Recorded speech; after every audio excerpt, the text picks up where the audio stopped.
Hello बच्चों। आज का जो हमारा टॉपिक है बहुत ही इंपॉर्टेंट टॉपिक है क्लास आगे के लिए और आप लोगों के लिए तो है ही इम्पोर्टेंट। तो चलिए ये छोटा सा पार्ट होगा और ये वीडियो थोड़ी छोटी बनेगी क्योंकि इसमें हम लोग पढ़ेंगे आइसोटॉप्स के बारे में पढ़ेंगे आइसोबार के बारे में पढ़ेंगे, उसकी प्रॉपर्टीज पढ़ेंगे, उसकी यूजेज पढ़ेंगे और ये पढ़ेंगे कि क्या कारण है रीजन्स फॉर केमिकली या chemical activity of an atom. कोई भी एटम्स एक्टिव क्यों होता है, इनएक्टिव क्यों होता है, अनरिएक्टिव क्यों होता है, उसके बारे में आज जानेंगे। बहुत ही इंपॉर्टेंट टॉपिक है।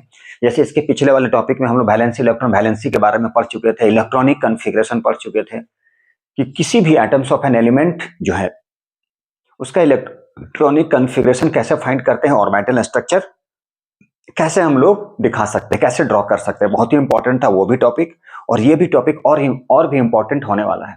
तो इसलिए बच्चों आपसे रिक्वेस्ट है कि आप ये वीडियो को जरूर देखें, नहीं तो फिर अगला जो क्लास है उसमें भी दिक्कत होगा। तो इसलिए चलिए हम लोग स्टार्ट करते हैं। तो सबसे पहले ये टॉपिक है reasons for chemically active chemically activity बोले या chemical activity of an atom. Atoms क्यों केमिकली एक्टिव होता है और इनएक्टिव अनरिएक्टिव क्यों होता है, सबसे इंपॉर्टेंट क्वेश्चन है ये। तो देखिए इसके पीछे कारण क्या है, बेसिक समझते हैं हम लोग। सबसे पहले तो इसको समझने के लिए आपको इलेक्ट्रॉनिक कॉन्फ़िगरेशन आना पड़ेगा। अच्छा थोड़ी सी ठंड है, बहुत ठंड भी बहुत लग रही है, तो चलिए ठंड में पढ़ने का ही मजा और है। ठंड में भी कैसे पढ़ा जाता है, क्योंकि बहुत सारे लोगों को क्या होता है, बोलते हैं सर ठंड में बहुत नींद आता है। तो इसके लिए हम एक वीडियो अपलोड होने वाला है कि ठंड में कैसे पढ़ाई करना है। ठीक है, आलस तो आएगा, ठीक है, लगेगा कि आज पढ़े कल पढ़े, कम्बल ढक के ओढ़ लेंगे। तो चलिए इसके बारे में वीडियो आएगा, अगला वीडियो इसी पे आएगा। तो चलिए हम लोग इस पे चलते हैं। रीजन्स फॉर केमिकल एक्टिविटी या chemical active of an atom. कोई भी atoms of an element chemically active क्यों होता है। आप लोग भी केमिकली एक्टिव क्यों हैं, केमिकली नहीं बोलेंगे आप लोगों को क्योंकि आप लोग एलिमेंट है नहीं। बहुत सारा बच्चा एक्टिव होता है, ठंडे में भी अच्छे से पढ़ लेता है। बहुत को क्या होता है, थोड़ी सी अस्कत लगती है, अरे भाई बहुत ठंड है, जैसे इन दोनों में बहुत ज्यादा ठंड चल रही है। तो एटम्स जो होता है वो एक्टिव है या इनएक्टिव है, मतलब रिएक्टिव है अनरिएक्टिव है, वो डिपेंड करता है किस पे, वो डिपेंड करता है किस पे, तो number of electron, outer most electron पे कितना नंबर ऑफ इलेक्ट्रॉन है इस पे। जैसे हम बात करेंगे, बहुत सारे आप नाम सुने होंगे इनर्ट गैसेस के बारे में, नोबल गैसेस के बारे में, या फिर जिसको क्या बोलते हैं रेयर गैस बोला जाता है। और वो रेयर गैस क्या आता है, हीलियम, नियन, आर्गन, क्रिप्टन, जेनन, रेडॉन, ये 6 होता है, आपको पता भी होगा। तो एटम्स ऑफ एन एलिमेंट जो होता है, atoms of all noble gases, जितने भी noble gas except helium have क्या होता है, 8 electron in its outermost orbit, outermost shell. अब देखेंगे आउटर मोस्ट ऑर्बिट के बारे में, सर आउटर मोस्ट क्या बोल दिए आप, आउटर मोस्ट शेल क्या बोल दिए। तो हीलियम जो होता है उसमें, उसके आउटर मोस्ट ऑर्बिट में जो सबसे लास्ट ऑर्बिट होता है, सबसे लास्ट शेल होता है, उसमें 2 इलेक्ट्रॉन होता है। फिर भी ये क्या है, ड्यूप्लेट, आउटर मोस्ट में 2 है, 2 का मतलब ड्यूप्लेट बोलते हैं, वो ड्यूप्लेट बनाता है। फिर भी उसे हम लोग क्या बोलते हैं, नोबल गैस, क्योंकि वो उसकी एक्सेप्शनल है। 2 होगा या 8 होगा, आउटर मोस्ट में 2 होना चाहिए या 8 होना चाहिए, तभी उसे हम लोग क्या बोलेंगे, इनर्ट बोलते हैं। उसका दूसरा नोबल गैसेस है, रेयर गैसेस है वो, ठीक है, क्योंकि उसका आउटर मोस्ट ऑर्बिट होता है या आउटर मोस्ट शेल होता है, केमिकली वो पूरा कंप्लीट फुलफिल्ड होता है। तो चलिए इसको समझते हैं कि सर ये क्या बोलती है, इसका थोड़ा स्ट्रक्चर भी करेंगे। तो यहाँ पे हम लोग सबसे पहले किसके बारे में बात करेंगे, atoms of all noble gases. किसके बारे में बात करें, atoms of all noble gases. Noble का मतलब क्या हो, नोबल गैसेस बोले all noble gases, all noble gases, या क्या बोल सकते हैं उसका दूसरा नाम, इनर्ट गैस, इनर्ट गैस, या फिर रेयर गैसेस, कम पाया जाता है। 118 एलिमेंट में 6 है, ठीक है, हैव 8 इलेक्ट्रॉन और 2 इलेक्ट्रॉन, और वो भी या तो 2 इलेक्ट्रॉन हो या तो 8 इलेक्ट्रॉन हो in their outermost orbit, OMO, outermost orbit हो गया, इसे आउटर मोस्ट ऑर्बिट बोलते हैं। क्या बोलते हैं, आउटर मोस्ट ऑर्बिट या आउटर मोस्ट सेल। ऑर्बिट बोल दे या सेल बोल दे, ये क्या होता है orbit, nothing but rasgulla, jalebi, गोल गोल। चलिए इसे देखते हैं हम लोग क्या है ये। जैसे इसके बारे में हम लोग बात करेंगे, जैसे हीलियम, एटॉमिक नंबर कितना होता है बच्चों, हीलियम का 2 होता है, जैसा कि पता है। नियन का 10 होता है ना, जी हाँ 10 होता है। आर्गन 18 होता है। क्रिप्टन 36 होता है। क्रिप्टन के बाद क्या आता है, जेनन, XE कितना होता है, 54। जी हाँ वही, जेरक्स भी लिखते हैं, CRX, जेरक्स, ठीक है।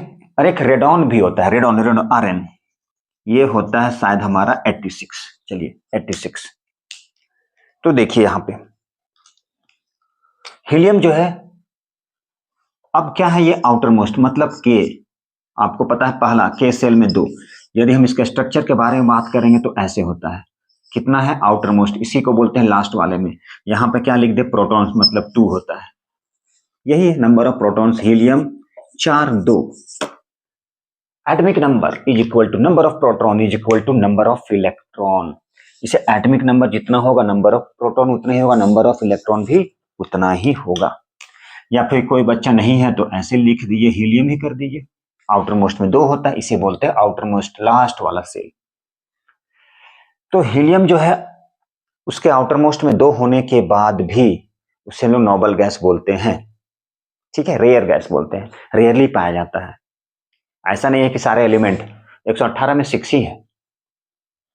तो 2, यदि किसी आउटर मोस्ट में, किसी भी एलिमेंट का आउटर मोस्ट में 2 है, मतलब समझ जाएंगे वो हीलियम है और वो इनर्ट गैस है। अब इसके बारे में बात करते हैं, इसका क्या होगा, Kl 2 और 8। जैसे कि पता है electronic configuration maximum K shell में कितना होगा, 2 ही होगा। L सेल में कितना होगा, 8 ही होगा, उससे ज्यादा नहीं हो सकता, कम हो सकता है, ठीक है। Outer most orbit accommodated can be कितना, 2n²। फॉर्मूला देखेंगे इलेक्ट्रॉनिक कॉन्फ़िगरेशन में, फिर से करेंगे, बहुत सारा करेंगे, बहुत सारे क्वेश्चन करेंगे। क्रिप्टन मान ली, हाँ सॉरी, Klm कितना हो जाएगा, 2 8। देखिए जरा आउटर मोस्ट में कितना हो रहा है, 8 हो रहा है। यदि आउटर मोस्ट में 8 है तो वो एलिमेंट इनर्ट है, ठीक है। अब किसके बारे में बात करेंगे, बात कर रहे हैं हम लोग, आर्गन हो गया, क्रिप्टन के बारे में। किसके बारे में, क्रिप्टन। तो 2 8 18 8, 18 26 10 36, सारे में देखिए आउटर मोस्ट में कितना है, 8 इलेक्ट्रॉन है। चलिए किसका है, जेनन के बारे में। किसके बारे में, जेनन के बारे में। तो 2 8 18 18 8, देखिए मतलब आउटर मोस्ट ऑर्बिट में कितना हो रहा है, 8 इलेक्ट्रॉन 8 इलेक्ट्रॉन 8 इलेक्ट्रॉन। यदि आउटर मोस्ट में 8 इलेक्ट्रॉन है, इसका मतलब वो नोबल गैस है, रेयर गैस है। आउटर मोस्ट का मतलब क्या बोले, जैसे इसके स्ट्रक्चर बनाए आप, तो 2 8 पहले में दे 2, ये किसका हो रहा है, ये हो रहा है हमारा आर्गन का। उसके बाद दूसरे में कितना, 8 1 2 3 4 5 6 7 8, ठीक है। मतलब आउटर मोस्ट ऑर्बिट को 8 बोलते हैं, ऐसे ही समझ लीजिए। यही आउटर मोस्ट सेल है, यही आउटर मोस्ट है, यही आउटर मोस्ट में, यही आउटर मोस्ट है, तो ये हो जाएगा नोबल। तो इनर्ट गैस बोले या नोबल गैस बोले, वो कंबाइन नहीं करता है। क्यों कंबाइन नहीं करता है, क्योंकि उसका आउटर मोस्ट सेल क्या होता है, कंप्लीट होता है, इनकम्प्लीट नहीं कंप्लीट होता है। तो यहां पे लिख सकते हैं इनर्ट जो होता है, इनर्ट या नोबल गैस, इसकी आउटर मोस्ट ऑर्बिट या सेल क्या होता है, कंप्लीट होता है।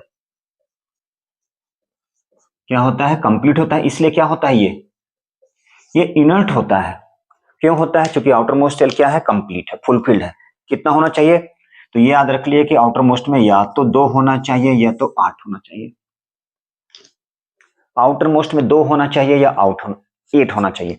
हर कोई चाहता है कि उसके जितना भी सारा एलिमेंट है, each and every element wants to get 8 electron या 2 electron in its outermost orbit and then so it becomes like as noble gases या inert gases या rare gases। जितना भी एलिमेंट है वो चाहता है कि उसके आउटर मोस्ट में 8 इलेक्ट्रॉन हो जाए। यदि नहीं है तो वो केमिकली एक्टिव है। क्योंकि उसका आउटर मोस्ट सेल इनकम्प्लीट होता है। हम भी चाहते हैं, आप भी चाहते हैं, पढ़ लिख के अच्छे से जॉब करें, सेटल्ड हो जाए।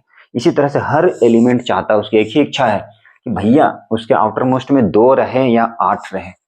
यदि उसके पास नहीं है तो वो कोशिश करेगा, कैसे? अपने आप जो आउटर मोस्ट में है उसको लूज करके, गेन करके या शेयर करके, 3 तरह से करेगा वो। आगे चल के देखेंगे, हम लोग इस पे बात करेंगे। या तो वो चाहेगा क्या, एक हम अपना इलेक्ट्रॉन को लूज कर दे, लूज करके भी होता है, कैसे देखेंगे हम, कैसे तो देखेंगे। जनरली मेटल्स जो होता है, जनरली मेटल्स के बारे में बात कर रहे हैं, वो ऑलवेज क्या करेगा, लूज करता है, इलेक्ट्रॉन लूज करता है, ट्रांसफर करता है, और तब जाके वो कंप्लीट बनता है। उसका shell, outermost shell incomplete रहता है, कंप्लीट हो जाता है, कैसे, लूज करके देखेंगे। उसके नॉन मेटल क्या होता है, उसके भी आउटर मोस्ट सेल इनकम्प्लीट है, लेकिन वो लेके इनकम्प्लीट रहता है, तो लेके कंप्लीट होगा। 8 बनाना है आपको या 2 बनाना है, 2 तो बहुत कम होता है। अब जैसे मान लीजिए आप है हाइड्रोजन हीलियम, ठीक है, तो आपको क्या करना, हाइड्रोजन, हीलियम, ठीक है, लिथियम, बेरिलियम, जैसे कार्बन है। अब वो कार्बन 2 नहीं बन सकता है, उसके पास ऑलरेडी 3 है, तो ज्यादा ही सोचेगा वो। जैसे देखेंगे, उसके बारे में बात करेंगे हम लोग नेक्स्ट आने वाले हैं। तो इनर्ट या नोबल गैस जो होता है, उसका आउटर मोस्ट ऑर्बिट, इसे बोलते हैं outermost orbit, already written hair.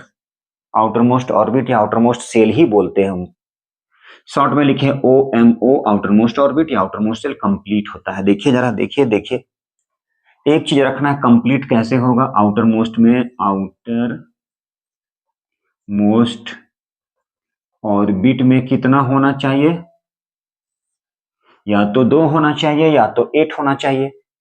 यदि आउटर मोस्ट ऑर्बिट में 2 है और 8 है, यही चाहिए, यही इच्छा है सबकी, ठीक है। यह हो गया किसके लिए, इनर्ट के लिए। अब मान लीजिए नोबल गैस को छोड़कर जितना भी अदर एटम्स हैं, एक्सेप्ट नोबल, अदर एटम्स जो होता है, जितना भी अदर एटम्स है, इनकम्प्लीट, क्या होता है, इनकम्प्लीट आउटर मोस्ट ऑर्बिट, मतलब उसका जो आउटर मोस्ट ऑर्बिट है वो क्या होता है, इनकम्प्लीट होता है, मतलब बैलेंस इलेक्ट्रॉन, बैलेंस सेल। तो other atoms have incomplete valence shell बोल सकते हैं, बैलेंस ऑर्बिट बोल सकते हैं, आउटर मोस्ट ऑर्बिट बोल सकते हैं। जैसे थोड़ी सी एग्जांपल बता रहे हैं, ये जितना देख रहे हैं आप 1 2 3 4 5 6, इसको छोड़ के सारा क्या होता है, सभी के आउटर मोस्ट ऑर्बिट में क्या होता है, इनकम्प्लीट होता है। जैसे थोड़ा सा एग्जांपल के बारे में बात करें तो एग्जांपल में थोड़ा सा देते हैं। जैसे कार्बन है, मान लीजिए ये 12 6 एटॉमिक नंबर है, तो एटॉमिक नंबर से ही इलेक्ट्रॉनिक कॉन्फ़िगरेशन होता है 2 और 4। देखिए आउटर मोस्ट सेल इनकम्प्लीट है, क्या है, 4 है, तो 4 चाहिए इसको, लेकिन ये न तो लूज करता है न गेन करता है। यही एक ऐसा एलिमेंट है जो ना तो लूज करेगा ना गेन करेगा, शेयर करेगा। 4 है भाई इसके पास में, 4 चाहिए, बोलेगा ले भैया 4 ले लो, तुम 4 दे दो। आगे में बात करेंगे हम इसके बारे में, ठीक है। तो chemically active atoms depends on the number of electron. Number of electron मतलब बैलेंस सेल पे, नंबर ऑफ इलेक्ट्रॉन किस पे, number of electron in the valence shell. Valence shell, outermost shell, इस पे डिपेंड करता है। कौन डिपेंड करता है, एक्टिव एटम्स। चलिए इसके बारे में और बात करते हैं हम लोग। देखिए बच्चों, केमिकली एक्टिव जो होता है, मतलब केमिकली एक्टिव एटम्स जो होता है, जैसे हम बात करेंगे केमिकली एक्टिव एटम्स किस पे डिपेंड करता है, तो केमिकली एक्टिव एटम्स डिपेंड्स करता है, किस पे डिपेंड करता है, depends on the number of electron. Number of electron कहां पे, इन द वैलेंस सेल। किस पे डिपेंड करता है, तो केमिकली एक्टिव जो होता है, केमिकली जो एक्टिव एटम्स होता है वो डिपेंड करता है नंबर ऑफ इलेक्ट्रॉन।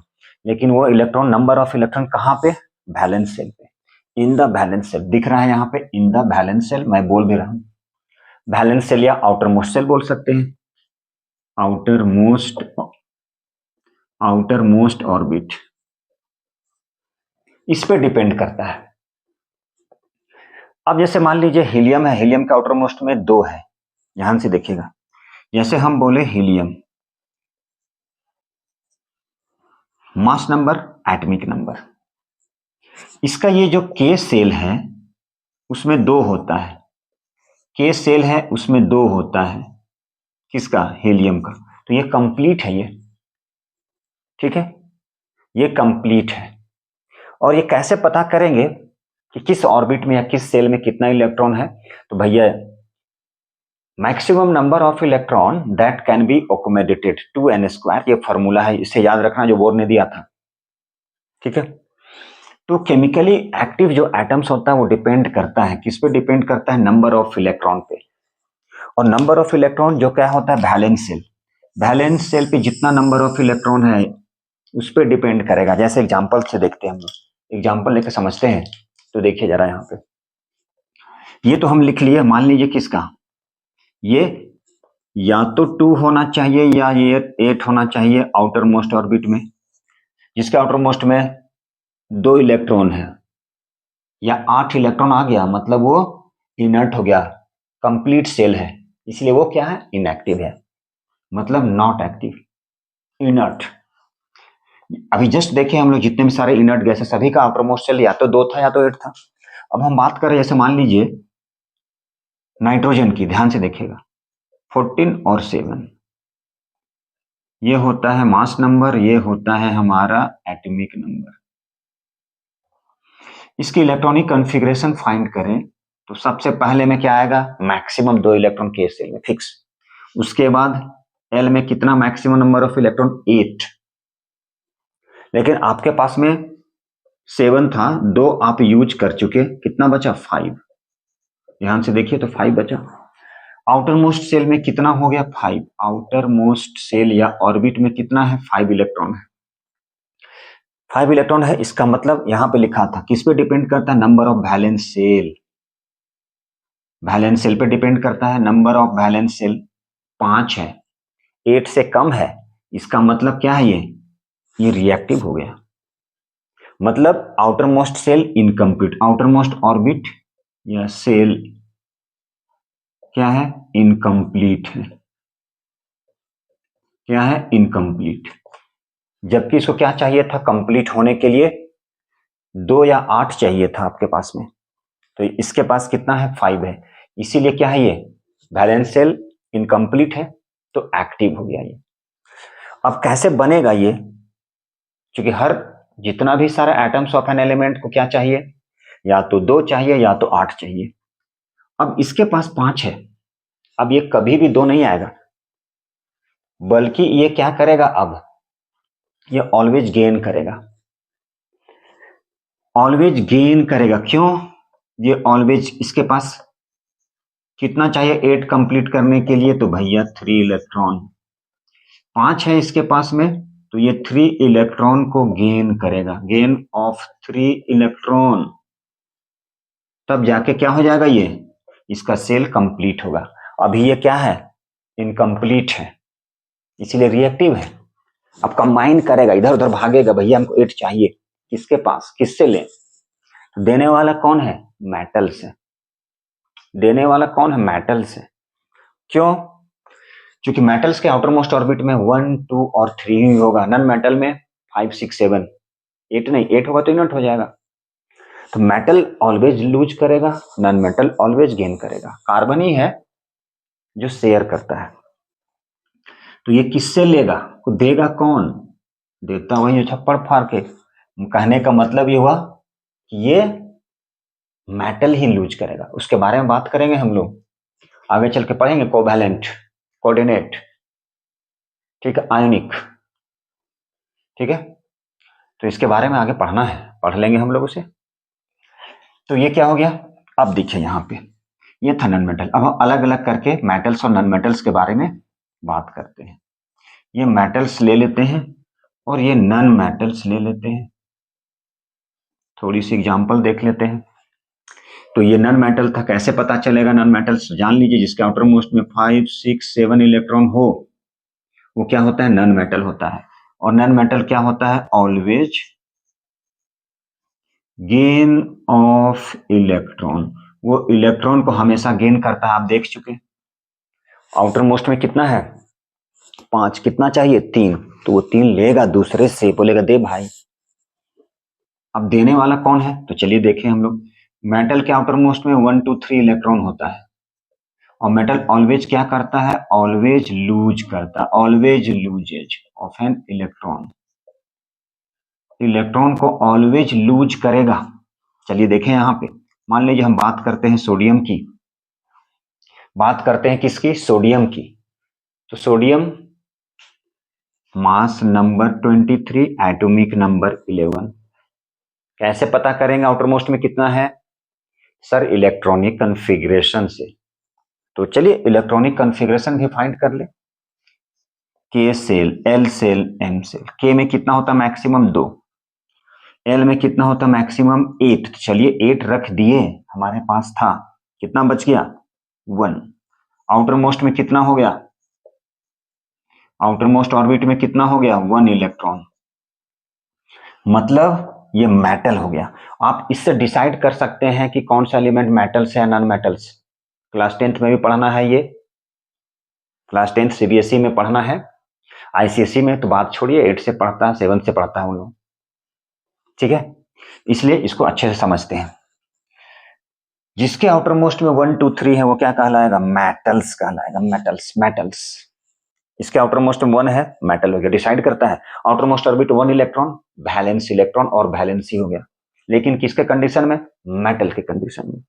तो मेटल के कंडीशन में क्या होता है, जिसके आउटर मोस्ट 1, 2, 3 मेटल, वही उसकी वैलेंसी, वही उसकी वैलेंस इलेक्ट्रॉन। लेकिन नॉन मेटल में नहीं, नो। आप देखिए इसके पास में, ध्यान से देखिएगा, यहाँ पे बहुत सारे बात करने हैं इस पे। यहाँ पे आउटर मोस्ट में 1 इलेक्ट्रॉन है, लेकिन कंडीशन क्या कहता है, जिसके आउटर मोस्ट में हर कोई चाहता है कि उसका आउटर मोस्ट ऑर्बिट में 8 हो जाए, एकदम आराम से खा पी कर एकदम शांत चैन की सांस, नहीं तो बोलना पड़ेगा जागते रहो। तो आउटर मोस्ट में 1 इलेक्ट्रॉन है, ये बोलेगा नहीं हमको 8 चाहिए, भाई हम 1 इलेक्ट्रॉन छोड़ देते, मेरे पास ज्यादा है, छोड़ दिए, हमको कितने का जरूरत है, 8 का, तो 1 दे दिया, ले जा। अब लेगा कौन, तो इसको लेने वाला होता है नॉन मेटल। लेकिन कंडीशन है जिसके आउटर मोस्ट में 7 हो। अरे भाई तभी तो 1 लेके 8 बनेगा, आगे बात करेंगे इसके बारे में, कौन लेगा। तो ये इलेक्ट्रॉनिक कॉन्फ़िगरेशन बहुत काम की चीज है बच्चों, ध्यान से देखना। 281 इसलिए मेटल हो गया, इसकी वैलेंसी हो गया, वही वैलेंसी हो गया। और आउटर मोस्ट में जो इलेक्ट्रॉन रहता है मौजूद, वैलेंस इलेक्ट्रॉन भी होता है, लेकिन मेटल कंडीशन बार बार रिपीट। अब इसका सेल इनकम्प्लीट है, आउटर मोस्ट सेल, तो कंप्लीट करेगा ये, चाहिए 8 या 2। तो अब क्या करेगा, बोलेगा एक काम करे, मेरे लास्ट वाला में 1 है, उसके पहले वाला में 8 है, तो 1 हम छोड़ देते हैं। अब 1 जैसे 8 छोड़ेगा तो इसके आउटर मोस्ट में 8 बन जाएगा। ठीक है, सोडियम आयन हो जाता है, बाद में बात करेंगे उसके बारे में। तो यही बात करना था हमें कि इनर्ट गैस जो होता है, आउटर मोस्ट सेल कंप्लीट होता है, इसलिए कंबाइन नहीं करता, इनर्ट भाई, खा पी के सो गया, पेट भर गया, बाकी सब एक्टिव होता है। तो यही था reasons for chemically active of an atom. क्यों होता है केमिकली एक्टिव, क्योंकि उसका आउटर मोस्ट सेल इनकम्प्लीट होता है, इसीलिए। आउटर मोस्ट सेल कंप्लीट होता है तो वो एक्टिव नहीं होता है। यही था यहाँ पे कंसेप्ट इसकी। चलिए अच्छी बात है, आगे हम लोग बात करते हैं किसके बारे में, आगे बात करेंगे। चलिए थोड़ी सी बात कर लेते हैं आइसोटॉप्स, आइसोबार, आइसोटोन, आइसोटर, आइसोइलेक्ट्रिक, उतना पे नहीं जाएंगे, थोड़ी सी तो बात करेंगे। चलिए आइसोटॉप्स के बारे में है, वह है हमारा आइसोटॉप्स। आइसोटॉप ठीक है बच्चों, ये क्या है? आइसोटॉप्स होता क्या है? बहुत नाम सुने होंगे, आइसोटॉप्स हैं। ठीक है, आइसोबार भी है। चलिए, एक साइड में आइसोटॉप, एक साइड में आइसोबार। आइसोटोन भी होता है, आइसो इलेक्ट्रिक भी होता है, उसके बारे में बात नहीं करेंगे। आइसोटॉप्स क्या होता है? सबसे पहले हम लोग इसको क्या करते हैं, एग्जाम्पल से समझते हैं। जैसे हम एग्जाम्पल लेते हैं, मान लीजिए एच एच एच 1 1 2 1 3 1। सर ये क्या लिख दिए? बोले भैया 3 भाई है ये सब। ठीक है, यहां पर देखिए जरा, और यहां के बारे में बात करते हैं। चलिए, थोड़ा सा अजब लग रहा है आपको तो छोड़िए इसे। देखिए, चलिए, ये इंपॉर्टेंट है इसलिए लिखा गया। ये हाइड्रोजन की आइसोटॉप बोला जाता है इसे। सर ये आइसोटॉप्स क्या है? इसे बोलते हैं मास नंबर, इसे बोलते हैं एटॉमिक नंबर। अब यहां पर सारे एटॉमिक नंबर क्या है? सेम है। तो यहां पे लिखते हैं atomic number is same. Atomic number same हो गया। ऊपर वाले को क्या बोलते हैं? Mass number. तो ये जो मास नंबर है वो डिफरेंट हो गया। तो वैसे एलिमेंट सेम, ऐसे बोल सकते, same atoms of an element, same atom होना चाहिए। यदि एटम सेम है और उसमें एटॉमिक नंबर सेम हो रहा है, मास नंबर अलग है, इसका मतलब वो आइसोटॉप है। तो डिफिनेशन क्या हो गया? Same atoms, same atoms of an element, same atoms of an element having, क्या है, क्या होना चाहिए? सेम एटॉमिक नंबर, लेकिन बट डिफरेंट मास नंबर, ऐसे कर देते हैं, बट डिफरेंट मास नंबर। इसे ही क्या बोले? इसे ही बोलते हैं आइसोटॉप्स। क्या बोले? मास नंबर अलग हो गया, एटॉमिक नंबर सेम हो गया। एटॉमिक नंबर सेम क्या कहलाता है? आइसोटॉप्स। क्या कहलाता है? आइसोटॉप्स। ठीक है, अच्छी बात है। ध्यान से देखिएगा, हमेशा पूछा जाता है, बोला जाता है आइसोटॉप्स, हाइड्रोजन की आइसोटॉप्स लिखे और उसकी नेमिंग करें, उसके नाम बताएं। तो इसे बोलते हैं प्रोटियम। क्या बोलते हैं? प्रोटियम। इसे क्या बोलते हैं? ड्यूटेरियम। और इसे ट्रिटियम बोलते हैं, मास नंबर 3 है।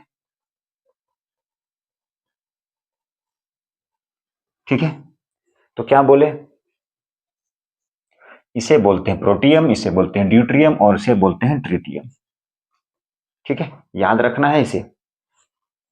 ठीक है, चलिए इसकी दूसरी डिफिनेशन के बारे में बात करते हैं।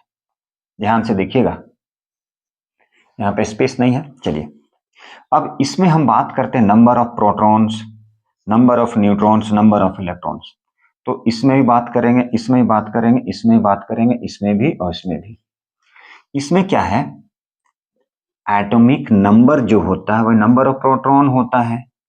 ठीक है, नंबर ऑफ इलेक्ट्रॉन होता है, लेकिन न्यूट्रॉन इसमें 0 हो जाएगा। कैसे फाइंड करते हैं न्यूट्रॉन? तो प्रोटॉन में से इलेक्ट्रॉन को माइनस कर दीजिए। ठीक है, सॉरी, इसको हम ऐसे लिखते हैं, मास नंबर में से एटॉमिक नंबर को माइनस करते हैं, 1 से 1 0। इसमें कितना हो जाएगा? प्रोटॉन 1, न्यूट्रॉन कितना हो जाएगा? तो 2 - 1।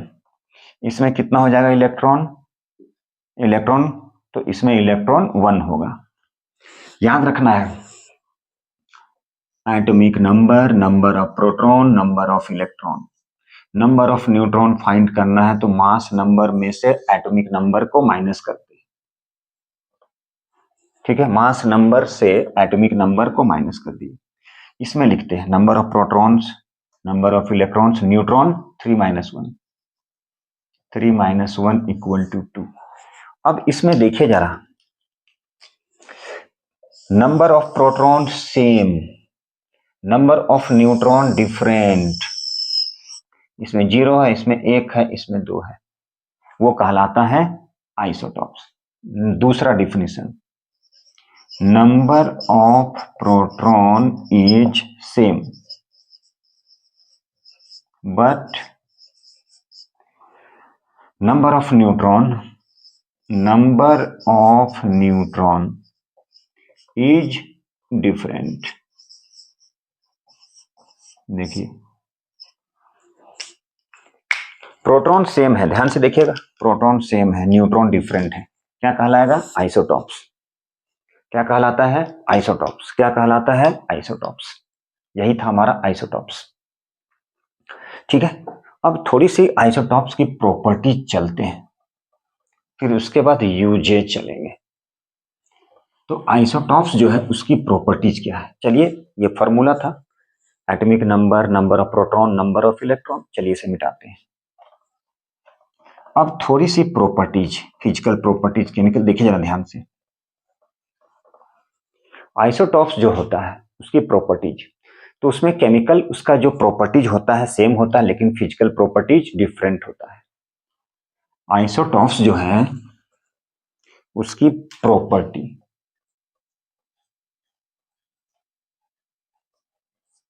तो इसकी क्या होता है? केमिकल प्रॉपर्टीज जो है,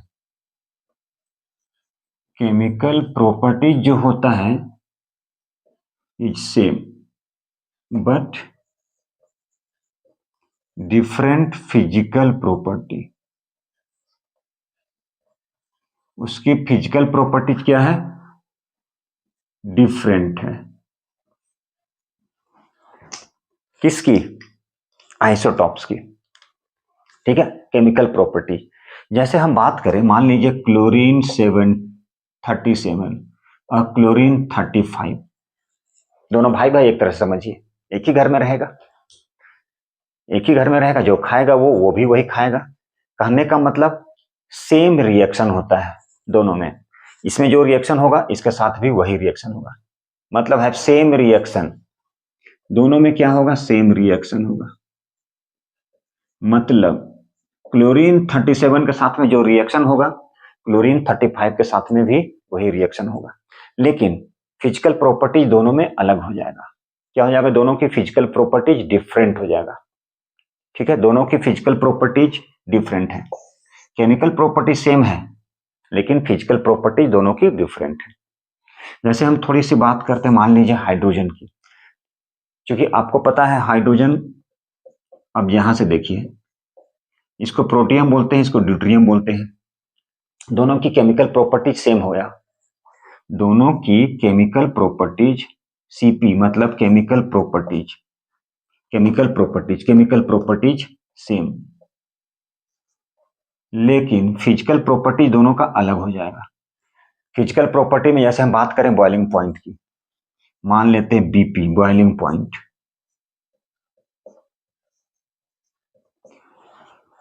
ये जो है हमारा प्रोटियम, उसका बॉइलिंग पॉइंट कुछ अलग हो जाएगा, मान लीजिए 20.38 है, अब इसका 23, मान लीजिए 23 पॉइंट कुछ, या 23.50 या 50 या 5 के मतलब कैल्विन। तो दोनों की क्या है? फिजिकल प्रॉपर्टी, बॉइलिंग पॉइंट आता है, टेम्परेचर ये सब आता है, तो दोनों का क्या हो जाएगा? बॉइलिंग पॉइंट डिफरेंट हो जाएगा। ये किस पे डिपेंड करता है? ये डिपेंड करता है मास पे। ये किस पे डिपेंड करता है? मास पे। कहने का मतलब किस पे डिपेंड करता है? Mass. Higher the mass, higher will be boiling point. ठीक है, मतलब मास ज्यादा है दोनों में से इसका, तो इसका देखिए बॉइलिंग पॉइंट ज्यादा है, तो इसका मतलब क्या हुआ? केमिकल प्रॉपर्टी दोनों का सेम है। जो रिएक्शन क्लोरीन 37 के साथ में होगा वही क्लोरीन 35 के साथ में होगा। जो रिएक्शन किस में होगा? क्लोरीन 1 के साथ में, मतलब जिसकी मास नंबर 1 उसके साथ में, लेकिन दोनों की फिजिकल प्रॉपर्टीज अलग होगा। तो यही था उसकी प्रॉपर्टीज के बारे में। तो अब आइसोटॉप्स की थोड़ा सा यूज देख लेते हैं हम लोग क्या है।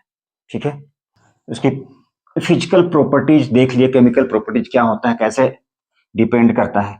अब थोड़ी सी उसकी क्या है यूज पढ़ लेते हैं, ठीक है। उसके बाद हम लोग थोड़ी सी आइसोबार भी पढ़ लेंगे, ऐसे आइसोटोन भी होता है। अब देखिए यहाँ पे, चलिए थोड़ा सा एक एक्स्ट्रा चीज बताएं, कुछ अच्छा चीज। आइसो एक आता है रेडियो आइसोटॉप्स। क्या आता है बच्चों? Radio isotopes. वो होता क्या है? चलिए उसे थोड़ा सा देख लेते हैं, फिर यूज कर लेंगे। बहुत काम की चीज है, नॉलेज थोड़ा सा चाहिए, होना चाहिए। तो रेडियो आइसोटॉप्स आपकी बुक में है नहीं, radio isotopes. Isotopes, radio isotopes क्या होता है? देखिए, जिसमें number of neutron greater than हो जाए प्रोटॉन से, वो होता है रेडियो आइसोटॉप्स। आप रेडियो एक्टिव एलिमेंट का नाम सुने होंगे। जैसे हम बात करेंगे कार्बन की, यहाँ पे 14 मास नंबर, एटॉमिक नंबर 6। चूंकि ये एटॉमिक नंबर है, तो atomic number, number of proton, number of electron कितना हो गया? 6। तो इसमें नंबर ऑफ न्यूट्रॉन कितना होता है? 14 माइनस 6 इक्वल टू 8। मतलब 8 ग्रेटर देन 6 रेडियो आइसोटॉप्स आ गया, एक्टिव हो गया थोड़ा सा। ट्रिटियम के बारे में बात करें, न्यूट्रॉन 3 माइनस 1 2 ग्रेटर देन किससे? प्रोटॉन। प्रोटॉन क्या है? 1। रेडियो आइसोटॉप्स, जान लीजिए सब रेडियो आइसोटॉप्स हो गया।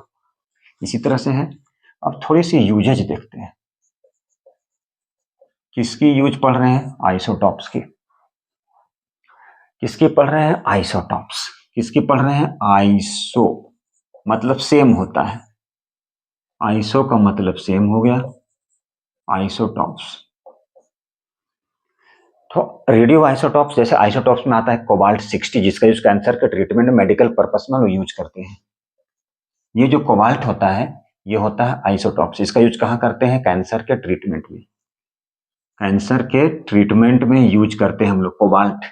ये होता है आइसोटॉप्स, कोबाल्ट आइसोटॉप्स, कोबाल्ट की आइसोटॉप्स है। किसकी आइसोटॉप्स? कोबाल्ट की। कहाँ यूज करते हैं? कैंसर की ट्रीटमेंट में। यूरेनियम का नाम सुने होंगे।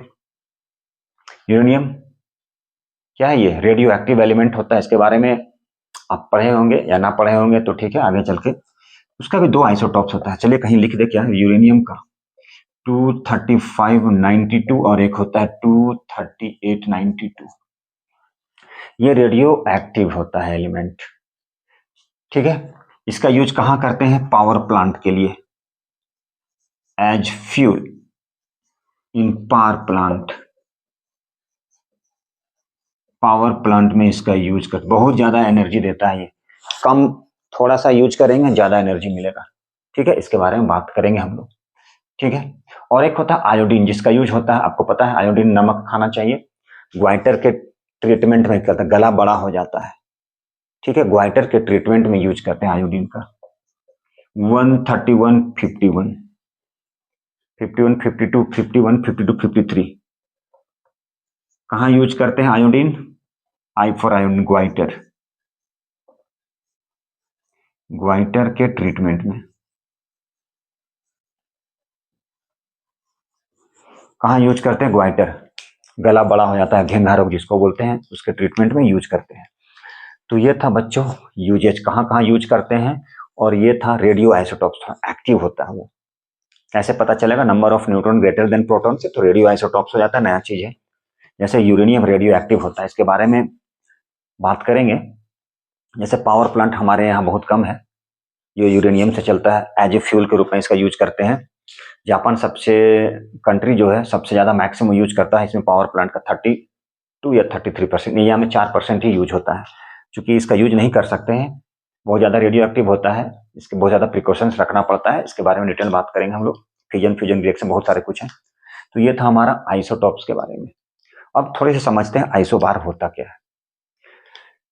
तो different atoms of an element having same mass number, इस पर उल्टा, ये सेम हो जाएगा, ये डिफरेंट हो जाएगा, उसी को बोलते हैं आइसोबार। जैसे आर्गन और कैल्शियम, आर्गन का 40 मास नंबर, कैल्शियम का मास नंबर भी 40, दो अलग अलग एलिमेंट है, मास नंबर सेम है, एटॉमिक नंबर डिफरेंट है, एक का 18 एक का 20, यही तो चीज है। और उसमें जो फिजिकल आइसोबार जो होता है उसमें फिजिकल और उसकी केमिकल प्रॉपर्टीज डिफरेंट होता है, ठीक है। और ये किस पे डिपेंड करता है? ये डिपेंड करता है एटॉमिक नंबर पे। किस पे? एटॉमिक नंबर पे। तो चलिए थोड़ी सी आइसोबार के बारे में बात करें। थोड़ी सी रात भी हो रही है, 1 बज रही है अभी, रात के 1 बज रहा है, तो ठीक है थोड़ी सी मेहनत हो जाए। तो चलिए अब आइसोबार करते हैं। चलिए बच्चों, अब हम लोग किसके बारे में? आइसोटॉप्स हो चुका, आइसोबार। देखिए आइसोबार क्या होता है। आइसोबार, आइसोबार कौन सा बार? रेस्टोरेंट बार नहीं, आइसोबार। आइसो का मतलब सेम होता है। तो आइसोबार क्या है? देखिए सबसे पहले एग्जांपल लेते हैं हम। अभी आइसोटॉप्स के बारे में जान चुके। Same atoms of an element having mass numbers different, mass number different, atomic number same, तो वो क्या हो गया? वो था आइसोटॉप। अब यहां पर आइसोबार है। पहले एग्जांपल लेते हैं, चलिए एग्जांपल आर्गन की लेते हैं, ठीक है, और लेते हैं कैल्शियम की 40-18, 40-20। चलिए दूसरा एग्जांपल, ये पहला एग्जांपल।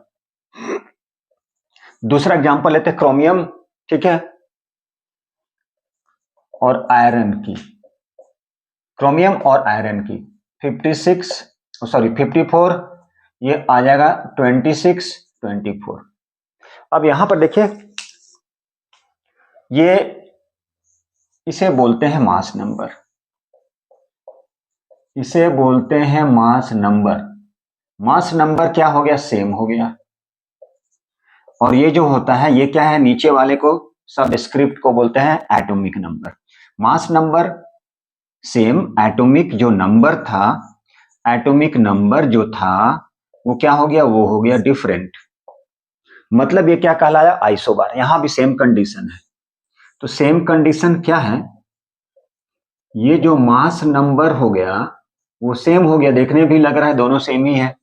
और ये जो हो गया सुपर, ये होता है सुपर, ये सब स्क्रिप्ट नीचे वाला, तो इसमें एटॉमिक नंबर जो है वो डिफरेंट है। तो एटॉमिक नंबर यदि डिफरेंट हो जाए और मास नंबर सेम हो जाए, वो क्या कहलाता है? वो कहलाता है आइसोबार। क्या कहलाता है? वो कहलाता है आइसोबार। अब आइसोबार की डेफिनेशन ऐसे लिखना है, क्या लिखना है? डिफरेंट एटम्स, यहां पे लिखते हैं। अच्छा चलिए, different atoms of an element, different atoms of an element, different atoms है एलिमेंट का, having same mass number. Mass number क्या है? सेम है। मास नंबर क्या है? Having same mass number, but different atomic number, different atomic number, तो वो क्या कहलाता है? वो कहलाता है आइसोबार। बहुत ही सिंपल सा डिफिनेशन था। ये एलिमेंट का जो एटम्स है देखिए अलग अलग है, आर्गन है, कैल्शियम है, क्रोमियम है और आयरन है। आर्गन, कैल्शियम डिफरेंट है, मास number same, atomic number different, क्या कहलाया वो? आइसोबार। इसकी दूसरी डिफिनेशन जो आगे चलकर बहुत काम आएगा। अब यहां से इसके बारे में बात करेंगे। देखिए तो आर्गन में प्रोटॉन और न्यूट्रॉन क्या है? ये इसका प्रोटॉन क्या है?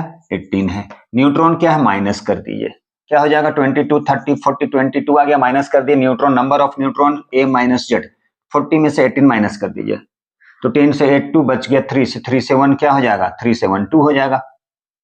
चलिए अब हम कैल्शियम में लेते हैं। प्रोटॉन हो गया 20, नंबर ऑफ न्यूट्रॉन कितना हो गया? माइनस कर दिए। अब यहां पर देखिए प्रोटॉन भी डिफरेंट है, न्यूट्रॉन भी डिफरेंट है। मतलब ये प्रोटॉन भी डिफरेंट, न्यूट्रॉन भी, मतलब हम बोल सकते हैं, क्या बोल सकते हैं? Number of both proton and neutrons क्या है? Are different. बोथ, यदि प्रोटॉन्स और न्यूट्रॉन्स डिफरेंट हो जाए, both protons and neutron, both protons and neutrons are different, protons और न्यूट्रॉन्स दोनों डिफरेंट है, तो उसे भी क्या बोलेंगे? उसे भी बोलेंगे हम लोग आइसोबार। क्या कहलाएगा वो? वो कहलाएगा आइसोबार। तो चलिए हम लोग समझते हैं फिर से आइसोबार होता क्या है। Different atoms of an element, यहां पर देखिए ये अलग है, क्या है ये अलग है, ये अलग है, क्या है ये अलग है, ये अलग है, मतलब different atoms of an element, ये element different atoms, mass number mass number mass number same, atomic number different, क्या कहलाता है, वो कहलाता है आइसोबार। यहां पर देखिए ये भी डिफरेंट है लेकिन मास number same, atomic number different, तो ये कहलाया आइसोटॉप। दूसरा डिफिनेशन, तो दूसरा डिफिनेशन क्या है, both protons and neutron, proton और न्यूट्रॉन दोनों डिफरेंट होगा तो क्या कहलाएगा वो आइसोबार, क्या कहलाएगा वो आइसोबार। तो ये हो गया हमारा आइसोबार।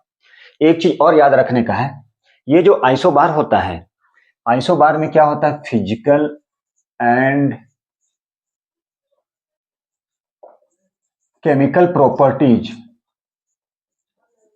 वो क्या होता है, डिफरेंट होता है, physical and chemical properties different होता है। और ये किस पे डिपेंड करता है, ये डिपेंड करता है एटॉमिक नंबर पे। किस पे डिपेंड करता है, एटॉमिक नंबर, एटॉमिक नंबर मतलब नीचे वाला दोनों डिफरेंट होता है, भैया डिफरेंट होता है तो डिफरेंट है। तो ये था हमारा आइसोबार। अब चलिए बहुत सारे क्वेश्चन हम लोग इस पे से करते हैं, बहुत सारे क्वेश्चन जो हम लोग आज करेंगे, देखेंगे। तो चलिए स्टार्ट करते हैं, टॉपिक हो गया हमारा इंट। अब हम लोग स्टार्ट करते हैं, बहुत सारे क्वेश्चन डिफरेंट, एक है फ्रैक्शनल मास नंबर, वो भी देखते हैं हम लोग। चलिए पहले उसे देखते हैं। एटॉमिक मासेस बहुत ही इंपॉर्टेंट है ये, फ्रैक्शनल एटॉमिक मासेस। तो फ्रैक्शनल एटॉमिक मासेस आप देखे होंगे, क्लोरीन जो होता है उसका जो एटॉमिक मास जो होता है 35.5 होता है, एवरेज एटॉमिक मास जो एक्चुअली जो दिया रहता है, लेकिन हम लोग क्या लेते हैं 35 ही लेते हैं। ऐसा क्यों होता है, इसी के बारे में हम लोग बात करने वाले हैं। तो ये सबसे पहले जानेंगे कि फ्रैक्शनल एटॉमिक मास क्या होता है। तो कोई भी एटम जो है, कोई भी एटम, किसी भी atoms can have fractional atomic mass, fractional atomic mass.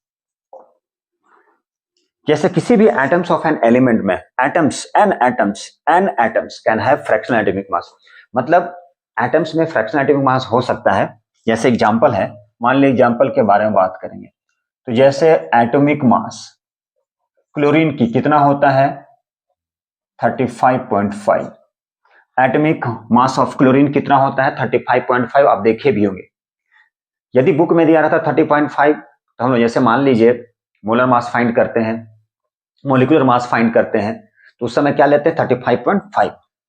तो ऐसा क्यों होता है, ये जो एटॉमिक मास क्लोरीन का ये हो गया 35.5, ठीक है।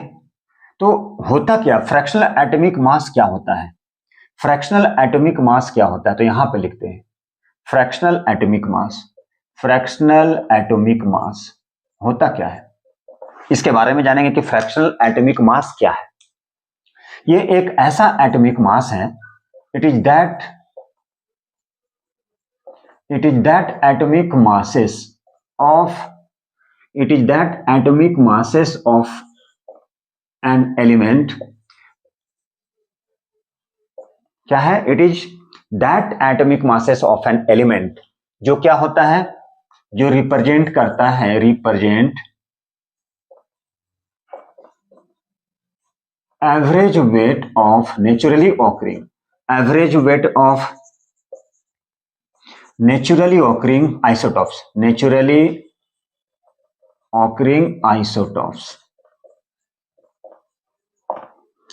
तो देखिए एटम्स में क्या हो सकता है, and atoms can have fractional atomic mass, and atoms can have fractional atomic mass. जैसे क्लोरीन के बारे में बात करते हैं, तो क्लोरीन का देखें हम लोग कितना होता है 35.5 होता है, तो ये होता है हमारा फ्रैक्शनल एटॉमिक मास। तो भैया फ्रैक्शनल एटॉमिक मास है क्या, कोई पूछ जाएगा what is fractional atomic mass, इसको डिफाइन कीजिए। तो कैसे डिफाइन करेंगे, तो सर इसको डिफाइन करेंगे कि ये एक ऐसा एटॉमिक मास है, एक ऐसा एटॉमिक मास है किसी भी एलिमेंट का जो क्या होता है, उसका average weight naturally occurring isotopes जो होता है उसका एवरेज क्या होता है, उसका average weight. Naturally occurring isotopes जो होता है उसका एवरेज वेट जो होता है उसे ही हम लोग बोलते हैं फ्रैक्शनल एटॉमिक मास। क्या बोलते हैं? Fractional atomic mass. क्या होता है? Fractional atomic mass. तो फ्रैक्शनल एटॉमिक मास किसी भी एटम्स ऑफ एन एलिमेंट में हो सकता है। ये क्या होता है? वैसा नेचुरली ऑकरिंग आइसोटॉप्स जिसका एवरेज वेट उसे ही बोलते हैं फ्रैक्शनल एटॉमिक मास। अब हम लोग यहां पे क्या करते हैं, कुछ एग्जांपल लेते हैं। जैसे हम बात करेंगे क्लोरीन की, तो क्लोरीन का क्या होता है, दो आइसोटॉप्स होता है, एक 35 होता है और एक 37। ये तो हम लोग निकाले फ्रैक्शनल एटॉमिक मास, मतलब क्लोरीन का इतना होता है। जैसे एग्जांपल लेते हैं, तो किसके बारे में बात कर रहे हैं? Naturally occurring isotopes. आइसोटॉप्स का मतलब क्या? तो आइसोटॉप्स का मतलब क्या होता है सर? आइसोटॉप्स का मतलब होता है जिसका एटॉमिक नंबर वैसा same atoms of an element होना चाहिए। जैसे हम बात करेंगे क्लोरीन, यहां भी क्लोरीन, ये हो गया क्लोरीन, ये भी हो गया क्लोरीन, ठीक है। चलिए, अब क्लोरीन का एक का 35 और एक का 37, एक का 17, ये भी 17। Atomic number same, mass number different, और दो सेम एलिमेंट, आइसोटॉप्स कहलाया। ये 35 17 वाले का मान लीजिए ये आ गया 75% क्या है, मास, और इसका क्या, इसका 75%, तो इसका 25%। अब इसका हम लोग एवरेज निकाल लेंगे, एवरेज वेट निकाल लेंगे, वही हो जाएगा फ्रैक्शनल एटॉमिक मास। कहने की मतलब, यदि क्लोरीन 35 70 है, दो नेचुरली ऑकरिंग आइसोटॉप्स होना चाहिए, तो आइसोटॉप्स के बारे में लीजिए, आइसोटॉप्स के एग्जांपल लिए हम लोग। ये 35 17 वाले आइसोटॉप्स जो है उसका परसेंटेज कितना है, 75, और इसका 25, तभी तो 100% बनेगा। अब इसका क्या निकालना है, एवरेज वेट निकाल देंगे।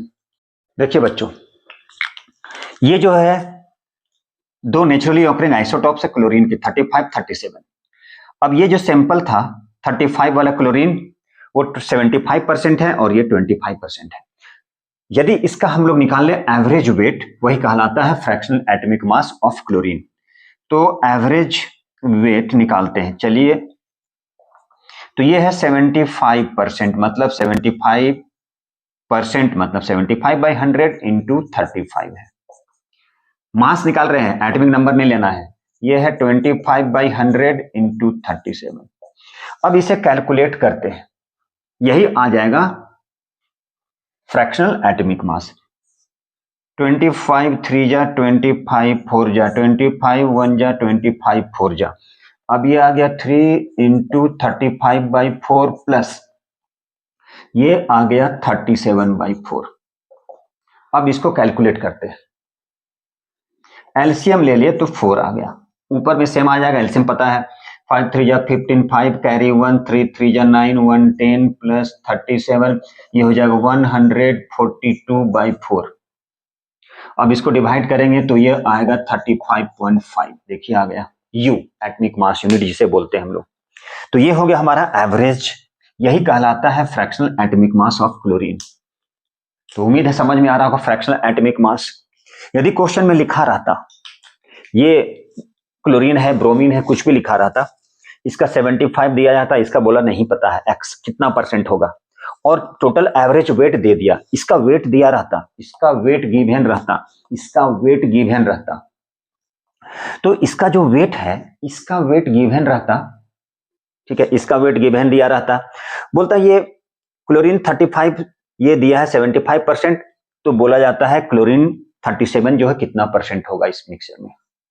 तो बस इसे फाइंड करना था, यहां पे दिया रहता, इसमें x ले लेते, ये हो जाता, टोटल को ले लेते x, तो x - 75, वो क्वेश्चन भी हम लोग सॉल्व करेंगे। तो ये क्वेश्चन तो हो गया, देखिए आ गया 35.5। तो इस तरह से हो गया ये फ्रैक्शनल एटॉमिक मास। अब हम बहुत सारे क्वेश्चन करेंगे और इससे रिलेटेड और भी एक दो क्वेश्चन लेंगे उस टाइप का। तो चलिए देखते हैं वो क्वेश्चन क्या है। चलिए बच्चों, बहुत ही इंपॉर्टेंट क्वेश्चन है। तो देखिए बच्चों, ये इस टॉपिक का सबसे लास्ट क्वेश्चन होगा और ये question very very important, very very important question. तो क्वेश्चन में क्या कहता है, फ्रैक्शनल एटॉमिक मास से रिलेटेड क्वेश्चन है। इसमें बोला जा रहा है average atomic mass of a sample of an element x. Average atomic mass दिया है, कोई एक्स एलिमेंट है जिसका एवरेज एटॉमिक मास कितना है, ये है 16.2 U। ये दिया है average atomic mass of sample x. X एक कोई भी एलिमेंट एक्स है, उसका सैंपल दिया हुआ जिसका एवरेज एटॉमिक मास 16.2 दिया है। इसका एवरेज एटॉमिक मास जो है दिया है 16.2। तो बोला what are the percentage of isotopes of X. इस एक्स का, ये आइसोटॉप्स है, ऑब्वियसली आइसोटॉप्स है क्योंकि एक्स जो भी सैंपल है दोनों सेम है, मास नंबर डिफरेंट है, एटॉमिक नंबर सेम है। तो इसमें इसका कितना परसेंट होगा और इसका कितना परसेंट होगा इस सैंपल में, ये बताना है हमें। तो चलिए देखते हैं, इस क्वेश्चन को स्टार्ट करते हैं। आप लोग भी कोशिश कीजिए।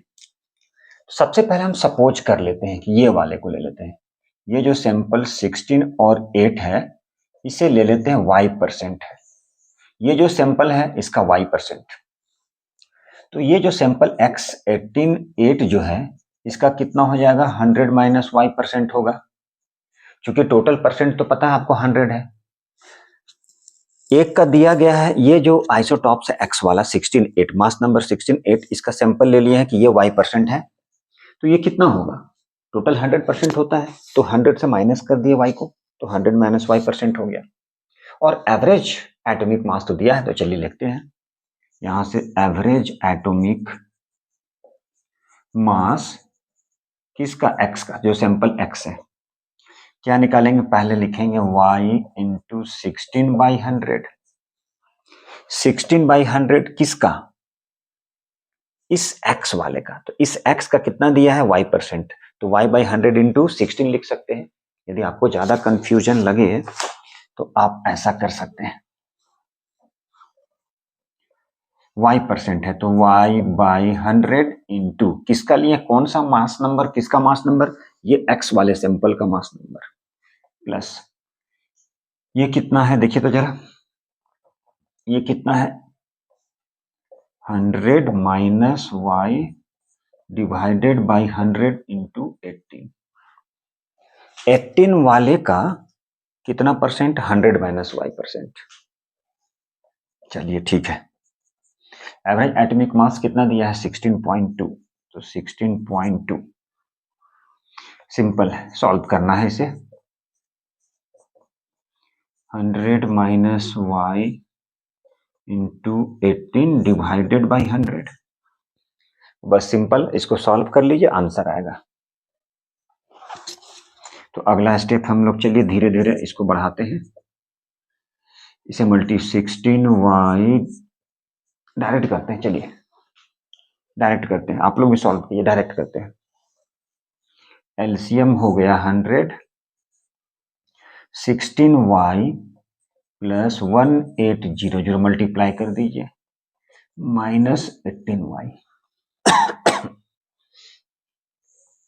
इसे हम यहां पे लेके चलते हैं, क्रॉस मल्टीप्लीकेशन, 16.2 इंटू 100, 16y से 18y minus 2y plus 1800, cross multiplication कर दिए, ये आ गया 1620 equal to minus 2y plus 1800। या तो इसको शिफ्ट कर लीजिए, 1800 माइनस 1620। अब इसे माइनस करेंगे तो पता है कितना आएगा, 2y इक्वल टू 180। तो y इक्वल टू कितना आ गया, 90%। तो x कितना हो जाएगा, 100 में से 90 माइनस कर लीजिएगा तो कितना आ गया, 10%। तो इस तरह से ये क्वेश्चन सॉल्व हो गया। तो इस टॉपिक का ये क्वेश्चन इंपॉर्टेंट है, इसको इस टाइप का क्वेश्चन बहुत सारा आता है, तो इसलिए इसे अच्छे से बनाएं, अच्छे से एक बार देख ले, प्रैक्टिस कर ले। तो ये था हमारा लास्ट क्वेश्चन। इसके बाद हम लोग नए टॉपिक लेके फिर आएंगे। तो आज के लिए इतना ही काफी है। बहुत ही इंपॉर्टेंट क्वेश्चन है, जरूर देखिए, जरूर प्रैक्टिस कीजिए, दूसरे को बताइए, अपने फ्रेंड को बताइए। हम लोग मिलते हैं नेक्स्ट वीडियो में कुछ नए टॉपिक के साथ में। Thank you.